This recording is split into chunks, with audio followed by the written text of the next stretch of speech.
Okay, so thanks, David and Kate, for inviting me to this panel, where I get the chance to think about the spatial humanities with scholars who are doing it, which means doing dynamic and interactive digital environments that mediate their research data to the rest of us, even as they are theorizing what it is that they are doing. So I love this project, Bodies and Structures. I'm looking forward to seeing the 2.0 when it drops in September. I hope it's still September. There are a lot of things I like about it, but do want to mention at the outset that the introductory essay is first rate.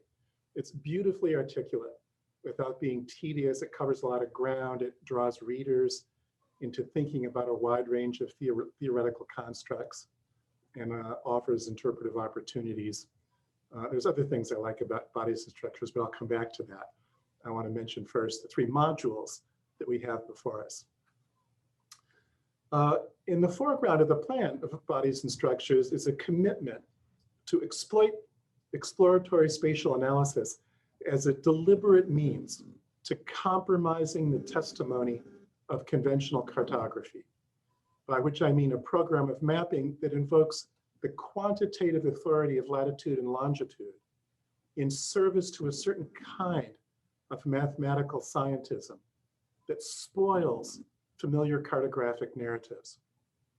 Some presenters have referred to their interest in challenging hegemonic cartographic rationality when outlining the aims of their modules. Such rationality is engraved in the images of global, regional, national, local space, whether we mean by that global latitude and longitude generally, or the points, lines, and polygons that are keyed to Latin law, that denominate, for a discourse epitomized by Google Maps, human spaces.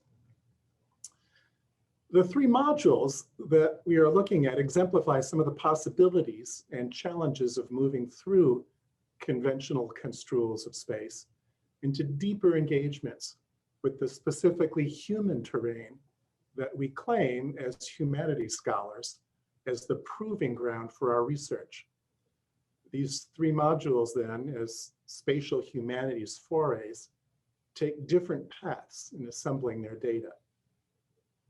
Sakura Christmas offers us the opportunity to reflect on how the aerial perspective, as it was pursued by Imperial Japan, enabled critical reflection about human habitation and migration that disrupted thinking about space implicit in the railway map. That up in the air perspective, in her nicely chosen words, I hope you get a lot of mileage out of that because you deserve it, contributed in obvious ways to advance Japanese plans to possess natural resources and to initiate and manage incursion. But more subtly, it functioned to advance conceptualizations of space as all but borderless. That is, it fostered a notion of a continuous physical geography, a networked empire from metropole to receding periphery that supplanted the nationally or regionally bound railway map. Maren Ehler's focus on smallpox vaccinations in mid-19th century Japan also instructs us about movement through space, not just by people, but by a virus. The virus, as she points out, had its own biological rhythms and its own history of transmission from one body to another. The history of vaccination, especially in places like Echizen, reveals in Ehler's telling how the vagaries of viral transmission were braided with the superintendence of a response to the virus, namely the dissemination of the vaccine. That braiding was volatile. The vaccine, carried from one place to another in inanimate or animate vehicles, jars as well as children, traveled somewhat like the virus, but never as freely. We discover, though, that it navigated through the social worlds of the Japanese in surprising and sometimes unpredictable ways, crossing status lines, revealing ambiguities or complexities in social boundary, prompting rethinking of center and periphery, and leading to the construction of networks that challenged spatial conceptions of the fief Such a vaccination history then discloses both the fragility and the malleability of place, as well as the adaptability of spatial thinking. Peter Tilley tells us about the opium trade in China during the 1830s. That includes consideration of the trade routes, which were changing from India to Guangzhou and then onward from there to points north of the Pearl River Delta. Understanding the opium trade also requires recognition of opium as a commodity among other commodities, as far as its marketing and its return on investment, keeping in mind, of course, that the sale of opium was illegal. Tilley points out how market-driven changes in the opium trade themselves changed the map significantly, not only in terms of the long geography, the route from India to China that cut out Bombay, but also the emergence of trade networks in literal China. The opium trade configured space differently, disregarding previously established social networks and creating new ones with new spatial centers and peripheries and new implications for Chinese nationality and presumably imperialism. In short, the opium trade broached its own spatial logic, grounded in the elements of production, financing, shipment, and distribution of opium. So I'm excited about these projects first because of the way they've leveraged the various creators' historical expertise to spark critical reflection about how people inhabit space. And that includes how people conceptualize space, how they order and reorder it. I also like how these projects have found ways to put human agency and planning in relationship to things which might in the end have their own agency, but in a rather different sense than what we mean when we speak of human agency. The transmission of disease, the behaving of a market, and the view from the air, all in some ways are joined to human activity. We can, after all, wear a mask, some of us, to slow the transmission of a virus. We can intervene to an extent in the machinery of the market. And of course, we invented the airplane. But there is a non-human thingness to all of these three events that helps to establish a viewpoint with regard to space that holds potential for undermining or even subverting familiar thinking about space. Just as some clusters of California counties have become very different spaces after a season of record fires, so does Echizen look different when a smallpox threat leads to the breaching of status boundaries. But one contribution that's especially promising about this research is its collaborative design, which informs bodies and structures in several ways. As these scholars note, there's a productive authorial collaboration. Engaging others' work about space affects one's own thinking. More pointedly, it is the fact that the site is engineered in such a way as to foster intersections in research about Japan and the space of the empire. So the interactive tag map, which supplies dynamic visualization of networks among the subject topic tabs. The complete grid visualization, a great interactive engine that likewise discloses linkages between all of the contents of the modules, including references and media files, as well as tag metadata. And then a geotag map that locates the modules and their topics in a conventional Google map. How does all of that create collaboration that will enhance the likelihood that site users and authors will arrive at new understandings of space? Not just how spatial frontiers changed, how social institutions were more or less involved in spatial thinking, or how technology caused space-time compressions.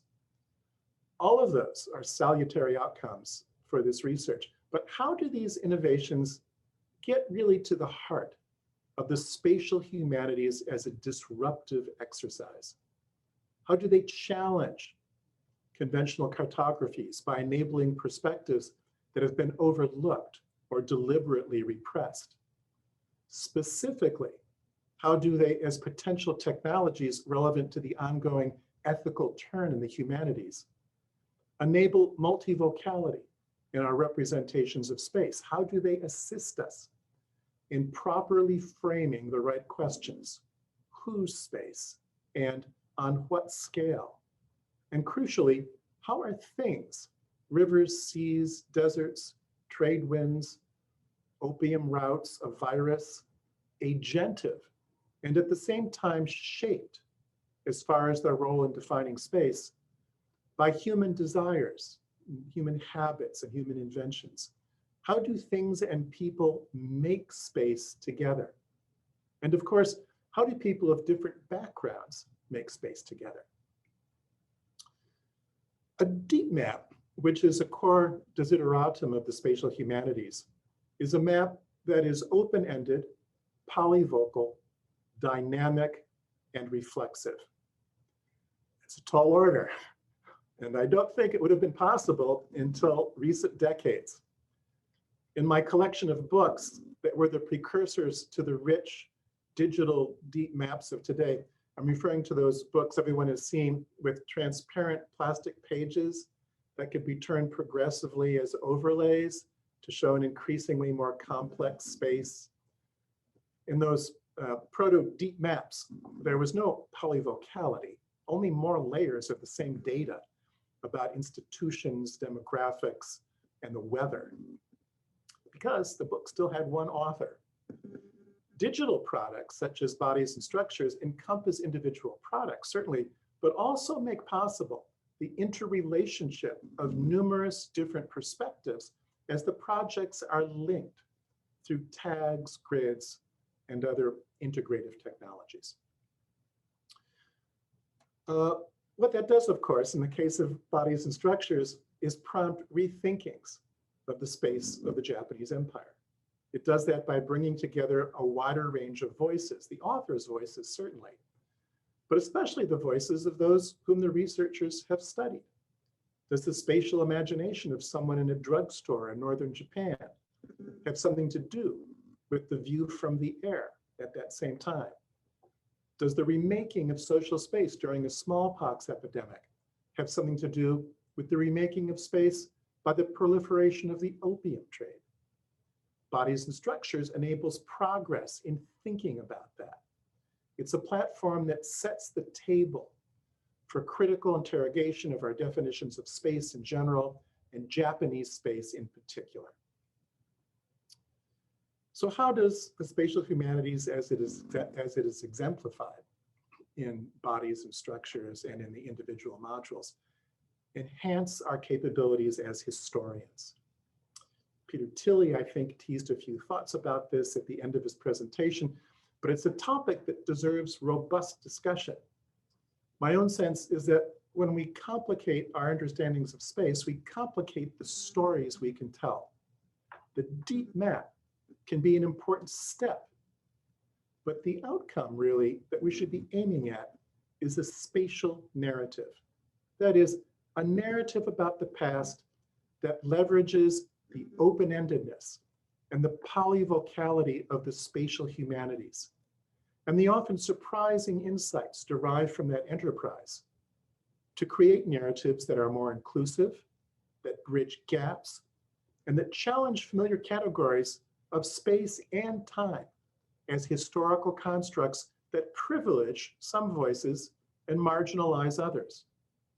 In other words, a spatial narrative can be one in which time is linear, cyclical, fragmented, and overlapping all at the same time, and space similarly in flux. I know that sounds daunting. I know it's hard to imagine that sort of historical writing, but historical narratives can evolve in terms of their style, their process, and their aims. 30 years ago, when Simon Schama published Dead Certainties, his interweaving of fact and supposition in creating a narrative, it was viewed skeptically by many. But here we are decades later, where we find Mamiya Hartman writing eloquently about the silent spaces in the history of slavery, the spaces where the archives do not tread, by drawing on her own experiences to imagine what those spaces might look like in what she calls a critical fabulation. The spatial narrative is related to the approach that Sharma and Hartman have attempted. Fabulation is not the right word to describe it. I don't think I'd want to go there. But a spatial narrative recognizes the monovocality of the archive, its tyranny, and its allure, just as the map, as we have known it, can embody what some bodies and structures participants call its hegemonic rationality. The spatial humanities challenges the notion of archive, as historians as a whole increasingly have begun to do, and recognizes the gaps, what seems to be absent in representations of the spaces and places of the past. But unlike the forays of Sharma and Hartman, the spatial humanities has a superpower. It can deploy technology to challenge the map as we know it. The spatial humanities can redefine the category of space, offering in place of conventional maps a wide range of interactive metadata tagged arrays, geotagged maps, grid visualizations, embedded media, and other digital articulations of space, all the way on up to virtual immersive environments, such as caves, and more of these are being built all the time, where persons can enter a world where sights, sounds, and smells disrupt our experience of what we thought we knew about a place. Technology is no silver bullet, and it's not the only tool in the spatial humanities toolbox, but a really well-conceived project, such as Bodies and Structures, suggests how technology can contribute to narrating better histories and to pushing the boundaries of what we mean by space and time as it does so. So, thanks to Sakura, Mara, and Peter for their fascinating research, and to David and Kate especially for pioneering this great approach to understanding not just Japan and its empire, but the broader project of how space and place are conceptualized and exploited as categories in the telling of history. Well, thank you, John, for those comments. We really appreciate it. We appreciate all the effort you've put into grappling with bodies and structures, which is kind of an unwieldy enterprise. And I'm glad that you were able to be here to share your thoughts with us. Perhaps we'd like to ask our three presenters if they have any responses to John's comments. Okay, here I am. I just wanted to say very quickly, thank you, John, for these great comments. It's always a pleasure to hear a discussion describe your project or your ideas in new vocabulary that you think you might actually use in the future. As you were speaking of braiding and of inanimate containers, I thought, yeah, that's it. I will, I might rephrase it in those terms. I guess I could offer, yes, some sort of response to, thank you so much for those, just to echo everyone else, really eloquent comments that articulate sort of, I don't know, the maze that we've been trying to work ourselves through in our modules. This particular project, not even speaking at the level of the individual modules, but John, when you said that time could be linear, cyclical, fragmented, overlapping, all at the same time, right, simultaneously, I think really gets at the heart of how disruptive and disorienting it is as historians to try to take on a project like this because of the fact that we are so, of course, used to ordering our narratives in specific ways. And to have to suddenly not do that is both liberating, but also terrifying, if I could put that out there. And so, I really appreciate that. I mean, I appreciate all the comments, but that particular comment really stuck out to me. So, yeah. That's really. I think it's a really important and sometimes overlooked component of what the spatial humanities does is that, I mean, we're really using a kind of approach to space to understand time as well. Mhm. It's a great thing for historians, I think, because it gives you something to hold on to, Mhm. which is the sort of the technological renderings of space that we can manipulatively exploit and Mhm. try to get to new places and are thinking about space and the people who inhabit it. But by holding on to that, we also get traction, I think, in thinking about time. And the way in which time gets compressed, or sometimes the way in which it gets lengthened. Certainly, view from the air is one way of talking about time-space compression. It's a beautiful example. Anything from bird's eye view is always great because it intrinsically compresses time as well as space. Mhm. But other aspects of this as well. You can move away in small steps from just the spatial stuff to start talking about what time means and what is a history, for example, of the movement of a virus around Japan. Mhm. What is it really supposed to do? I think one of the terms that I at least intuited was fundamental to your conversations with scale. And I think it's something that historians have been trying to come to terms with a little bit more as so-called global history, or what used to be called a kind of comparative regional history, or whatever, begins to rethink what it is and get some traction again. But time is a really important part of that. What I'm talking about when we talk about space and time, but it all leads to scale. It's the scale of how does space look and how does time feel?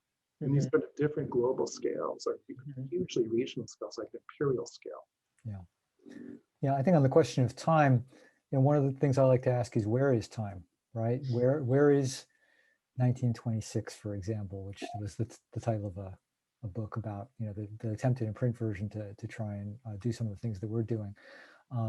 Because, in terms of a homogeneous chronometric time, 1926 is the same everywhere. And yet 1926 certainly feels different to the people in, say, Shell and Wu's module on the Mongolian frontier than it would to somebody in Tokyo in 1926, and even to different groups within Tokyo. So how we can use space to think about these homogenizing concepts and then break them apart. And space itself, of course, as John points out, the absolute space is homogeneous space, and every locality is just another dot within it. But what I think we can do is show how each location really does have these multivalent meanings and temporal developments, and then put them into conversation with each other to think of different ways of spatializing. Mhm. Right. I mean, if space is polyvocal or multivocal, then time has to be as well. You can't actually have one without the other. And so it is kind of incredible to think about, how, and John, this was one of the points you're making, like how embracing the spatial humanities as a quote disruptive mechanism actually really does, in a kind of like Matrix moment, blow up so many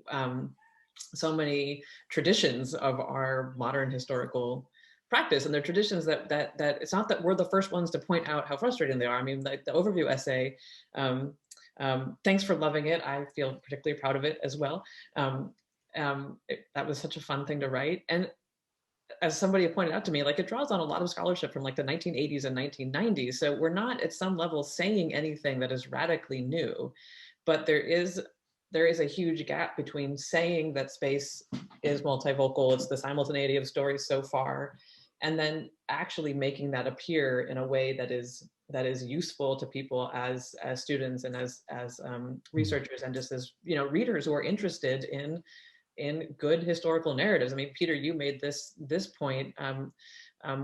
We get into this work because we like to read stories about the past at some level, and it's a real challenge to make the richness of human life tangible without losing the thread of a particular narrative. So that's it's great to kind of feel seen on that front. Like that's the work we're doing. I love what you said at the beginning. We're exploiting exploratory research, right? To if we just assume from the get-go that there is no one way of experiencing any particular space, moment in history, or any particular place, then you end up with this kind of messy world. But it paradoxically, ironically, or just obviously reflects the ways that we actually do live our lives. And so in that sense, it should be, I don't know, comforting. Like it's just the messiness of our everyday life is actually the messiness of human life at some level. Well, If I This is- can Oh, sorry. No, I was just going to say conversely, you know, maybe we don't question the messiness of our everyday lives enough. And that this gives us a chance to say, hey, wait a minute, I am making all these different choices every day, and I've never really figured out what's structuring them. This is an opportunity I mean, what I like about the project is that it gives us, it really provokes a lot of reflection about the nature of doing history as well as the history that we're doing. And maybe we just have to take that into the next level and say, this is a project about everyday life in general. And what I was going to sort of add is, like, I do think that the particular nature of sort of writing for Scalar and writing in a collaborative environment is like, so as I mentioned in my comments, like I'm not given to sort of theory writing. It's not where I generally see myself contributing, right? But I do think this forced me, like the actual practice of it changed my brain, right? In important ways. And I think in particular, the collaborative side of it was unfamiliar to me and difficult. I don't, you know, working well with others. And I think in some senses is like a sensitivity to other possibilities for conceiving of time and scale, right? Is something that is hard to incorporate into your own writing from just reading something, right? And in these sort of collaborative environments, I do think sort of what ended up happening was quite different from how I envisioned it from the beginning, right? And it's sort of interesting now listening to, I listened to my own YouTube this morning along with everybody else's, and it was sort of funny to me how that was like a time capsule of where I was, you know, in late March on the introduction to my book. Like that to me is the evidence I gathered from looking, and I do think that this mode of writing, I bring that up because this mode of writing allows me to sort of go back in and change. You can build in new developments in your thinking to the writing, in part because it takes 3 years to put one of these things together, right?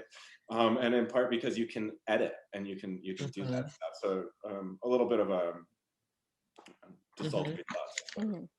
Yeah, my thinking also enormously changed in the course of the project. Initially, I was thinking mostly about overlapping territorialities, and now I've basically built a module that gives a certain degree of agency to this virus and look at society from that angle. And that really emerged out of the discussions that I had in the course of this project. And I keep thinking that I want to continue working on the module, which might not be something I can do at the same level of intensity in the future. But like you said, technology being this superpower, there's this new tool that Kate and David recently have been helping us incorporate more, which is the note. And as I was looking through a couple of modules before today, I realized that there's a lot of potential in the note that I haven't really quite utilized fully in my module. For example, in Mitch Asso's module, there is the possibility to pull up a note as he's talking about propaganda, Vietnamese propaganda regarding biological warfare defense. That gives you the opportunity to pull up Chinese propaganda of a similar kind. You can actually see those two images, immediately juxtapose them as you browse the module. And I thought that is something that I could really do a lot more of in my module also. So that it keeps generating new ways of thinking and seeing, I think.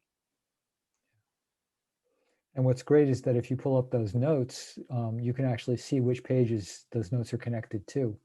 So you can then say, aha, this is something that's in Mitch's module, but it's also connected to, for example, something in Sakura's module or somebody else's, and you can begin to make new connections that way. I think when we first started out with Generation 2.0 and we had assembled our work groups, I distinctly remember thinking, like, how in the world are any of our topics related to each other?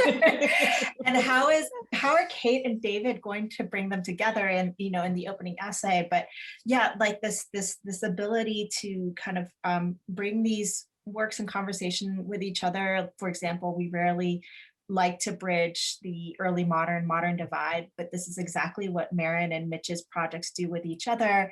It's what Tim Yang's project on the Japanese drugstore does with Peter Tilley's as well. That's both, you know, geographic and temporal. But yeah, to bring them in simultaneous conversation with each other in ways that, like, I myself had been very not reticent to do. I think many of us were very eager to do. We just couldn't figure out how. And it really took, you know, a lot of conversations, and some of those connections were pretty immediate in terms of, oh, we all, you know, not we all, but some of us work on transportation networks, and, you know, guilty as charged. But then there were others that were, you know, it really took until the end of the 3 years to suddenly realize, for example, Emily Chapman's module, which we had highlighted in I believe the closing comments, but you know, to talk about distance and intimacy of photography, and then how actually they had a lot, there was more in common there than what originally met the eye.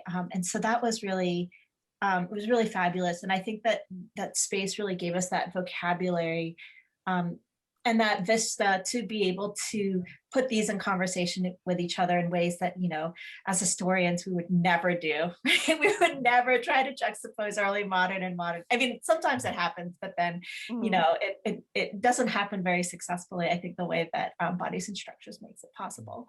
And then generate that shared language, right? So the tag index becomes something that nobody imposed on all of these modules, but that basically were produced through these years of conversation. Absolutely. Yeah. In the same way that, you know, absolute space doesn't produce place, right? This place generates spatialities. I think the juxtaposition of all these different modules that don't seem to, at first glance, to fit together produces a new kind of spatial thinking. Yeah. I think, go ahead, John. No, I was going to say, you know, one of the difficult dances we have to do if we go down this path is to try to figure out, you know, to what extent do we aim at the potential of what we're doing by virtue of some machinery of collaboration and the proof of our work through that collaboration, and to what extent do we have to aim at a product that we are happy with in terms of the specifics of our own research, and in terms of the specifics of grantors like the NEH. You know, this is a really ongoing part of thinking about this area of history. You know, the bargain you have to figure out how to make between the long game, which is all about a payoff somewhere down the line in terms of actual product through this kind of collaboration, while at the same time maintaining the forward direction in your research. It's measurable in the usual sort of way. If I could interrupt, Peter, you taught with some of the modules this last semester, right? Sort of. Okay. I used Speaking of end products. I used them as an extra credit, kind of a light week off where students who wanted to do something could do something. Because I wasn't quite ready to I don't know, various reasons. But I got a lot of pretty good feedback. I assigned, one of them was my own, and they were just, it was you know, that thing of assigning your own work. It was too much for them to try to communicate to me about my stuff that I didn't feel like anything useful came out of that. But when I taught yours, Sakura, I did get I like probably 5 to 10 people wrote me comments about it, and they loved it. There was a lot of just excitement about something different. I think the technology came naturally to a number of them. Some of them felt confused, but others really, like, I don't know. It didn't take as much hand-holding as I was worried it might. Is I guess my brief, you know, experience. So how did they interact with the modules? Was it just exploratory clicking around, or did they go through the pathways? Or so I recommended that they go through the paths. I recommended that they try to be able to understand what the module was. Like, how is the module organized? Like, can you look at this and tell me what it is? It was part of what I was kind of asking them to do. But, you know, students will do various things when you tell them, give them instructions. And I did have 2 or 3 of them that went off. Like, I got reports about a module that wasn't mine when I assigned mine. Like, somebody found their way through the site and told me about something else instead of the thing I had asked them to. So that happened. Good. Yeah. It's working. I mean, I think one of the so John, this kind of balance that you identify between the time that it takes to put together a new structure of research, and then, you know, and how do you make sure there's deliverables in along the way, has been really hard. And on a couple of levels, like one, I just want to say thank you to all of the not yet tenured people who participated in this project. You know, like Sakura and Peter are among them. Like, it's not necessarily the kind of, although it's peer reviewed. The 2.0 is peer reviewed, and it at some level can function like a book chapter. It can be a little difficult to get formal credit for it. And so that was one consideration that we really put at the forefront of the second generation, was making sure that people were going to that we would position people to get institutional credit as best that we could. But then thinking about, like, what do we say is really the concrete contribution of Bodies and Structures 2.0 as a scholarly product? Like, that's another part of this that's been very difficult to articulate, because for us the product is the environment, right? So it is like the product is the ongoing thing. It's all about the journey and not about the destination. So that, you know, that continues to be a challenge. It's been, the NEH has been really kind of awesome on that front. They got our vision, which has been fabulous. And oh, there's one more point I was going to say on this, and now that train has gone off the tracks. And one of the things that we're having to do is, like, as individual writers and then as a collective, is really move away from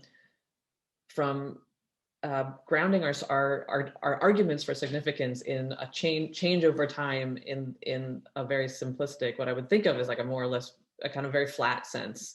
That you have, you know, in Japan, public health was thought about this way before smallpox vaccines, and now it is thought about this way. And instead, what we've all worked to do is look at, like, changes over multiple times, right? Going back to this temporality, changes on different scales, to spend more time thinking about how to make our own, or how to illuminate the specific spatialities of our actors, right? This sort of proving ground for humanities knowledge, like to articulate the specific spatialities of our actors, rather than kind of rush to flatten that out so you can tell a neat change over time narrative that it's already framed in the language of the discipline. It's going to make sense. You're going to get credit for it. People are going to be able to write about how transformative it is. And so I've just really been impressed with the work that everybody has done to push on that specific point, right? To think about the nature of historical significance differently through this work. And I think that is especially important for the 19th century, where there is just such an enormous temptation to speak in terms of modernization and transition from early modern to modern. I think it would be great if there could be more early modern modules in the future that exploit that more. Yeah, agreed.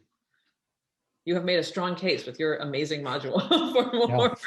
Yeah. And you've also opened the door to version 3.0, which we'll have to start thinking about soon. I saw that. Okay, well, thank you again, John, for really a wonderful set of comments, a very thought-provoking set of comments. Thank you to our presenters for sharing their modules. And we're really happy with how 2.0 has turned out so far, and looking forward to releasing it in September. All things making sure there are right. That's right, making sure there are no unaccounted emergencies along the way. But we expect to have this released in September. And we hope that people will engage with it and give us a lot of feedback, because we're always looking for feedback. Thank you very much. Thank you.